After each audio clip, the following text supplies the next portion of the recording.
தங்கத்துல நகைகள் பார்த்திருப்பீங்க, ஆனா தங்கத்துல உள்ளாடைகள் பார்த்திருக்கீங்களா?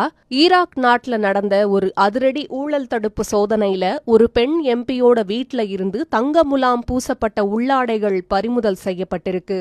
ஈராக் பிரதமர் உத்தரவின் பேரில் அந்நாட்டு அதிகாரிகள் நடத்திய மெகா சோதனையில் மொத்தம் 47 பேர் கைது செய்யப்பட்டிருக்காங்க.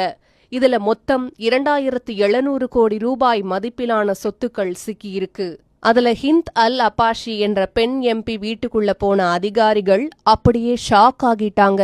அவங்க வீட்ல இருந்து மட்டும் இந்திய மதிப்புக்கு சுமார் 539 கோடி ரூபாய் ரொக்கப்பணம், 27 கிலோ தூய்மையான தங்கம், அப்புறம் அந்த தங்க உள்ளாடையையும் பறிமுதல் பண்ணிருக்காங்க.